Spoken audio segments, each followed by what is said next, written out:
Parachuting has been called the second greatest thrill on Earth. Some people say skiing is more exciting. So it's not surprising that parachuting as a sport is becoming more and more popular throughout the world. There are 6 parachuting clubs in Britain, and competition among members is intense for the honor of representing their country in the World Championships. The aircraft climbs to 6,500 feet over the target area. Each man jumps out facing the nose of the aircraft and immediately takes up a swallow position. For the next 30 seconds, he's in a state of free fall. During that time, before pulling his ripcord, he must perform various aerobatics. Then he pulls the ripcord and steers for a target on the ground.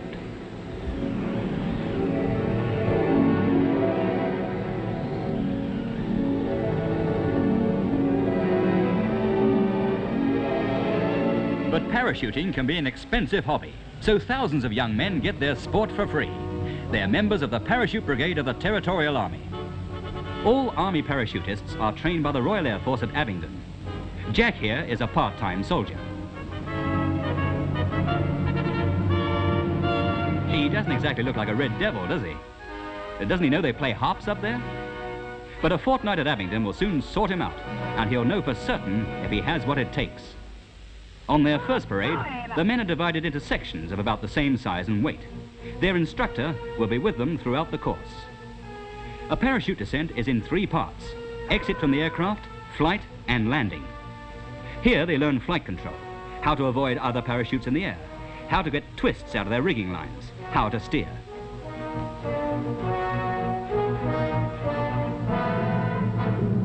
The shock of landing is taken up by going straight into a parachute roll the moment your feet touch the ground, so it's important to get this right.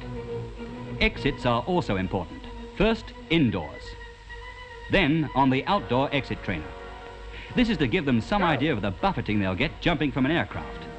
They must learn to hold themselves in a compact position so the slipstream can't catch a loose arm or leg and spin them around or somersault them through their rigging lines.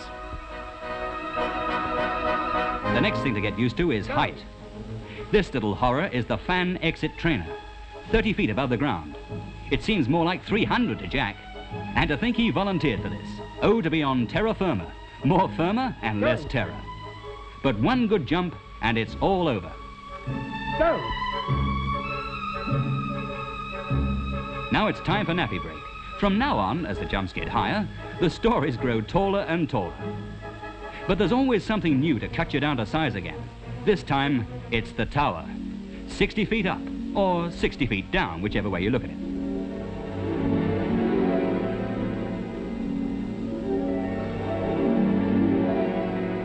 If you've ever wondered what a puppet on a string feels like, this is the way to find out.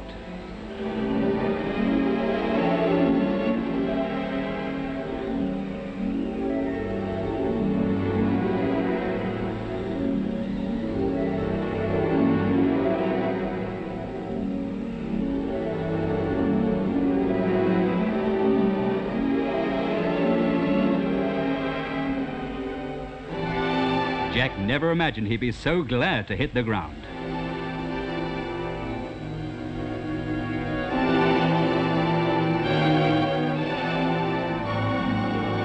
But no sooner is he used to one piece of equipment than he's on to the next.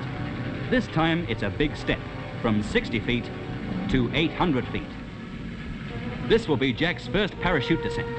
He'll fall 150 feet before his parachute opens. During that 150 feet, a normal man feels he dies at least 10 times. Then his parachute opens with a beautiful whoomph. He'll open his eyes, look around, and realize he's alive. He might even enjoy his flight for a few seconds before he starts worrying about landing.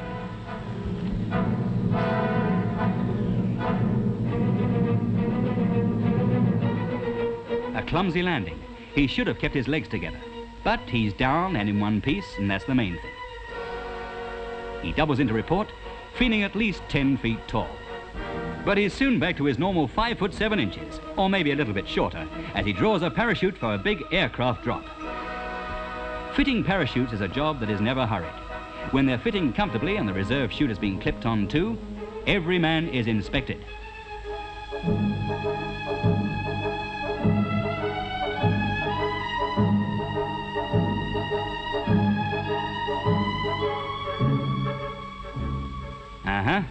Jack's quick release box might have released him quicker than he expected.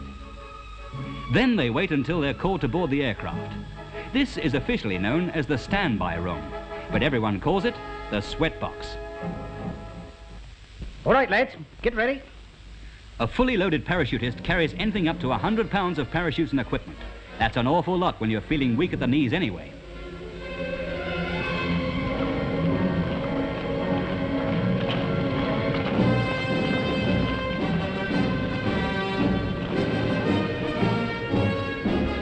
"40 men climb into the body of the Beverly aircraft. Another 20 climb up into the boom. The engines are already warmed up and running, and no time is wasted before takeoff. This is a tactical discipline, and not because someone might change his mind.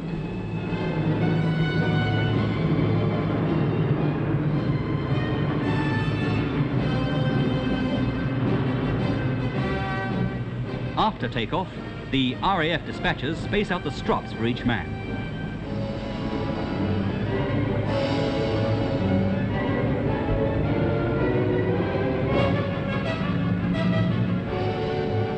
The pilot heads for the dropping zone. It's easy to guess what the Padre's doing, and he's not the only one.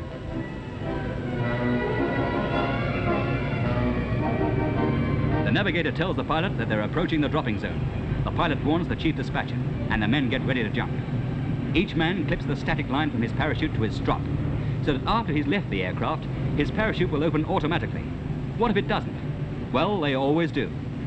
But if anything should go wrong, he can pull his reserve. 10's okay. He checks his own equipment and the man's in front. Then the stick of men is ready to jump. Red light. Stand in the door.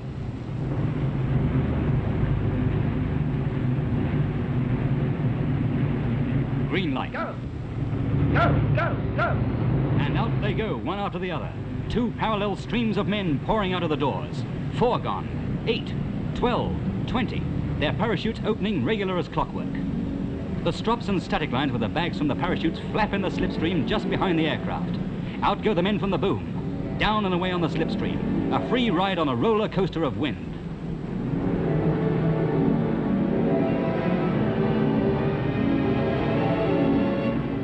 "60 men in the air at once, taking a 45-second shortcut from an aircraft to a landing field, or into battle."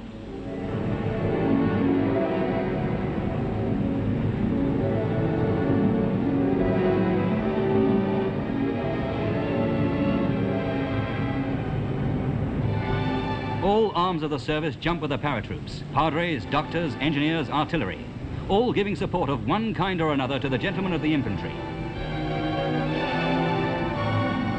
And here comes Jack, not last and not least, just one vital part of a parachute brigade. Thousands of young men like Jack do this for a hobby. The odd thing is, they seem to like it. Only when you've completed the parachute course are you entitled to wear parachute wings. And boy, have you earned them. When he passes out from Abingdon with his wings on his arm, Jack has every right to stick out his chest. From now on, he's entitled to say, "Parachuting is a piece of cake."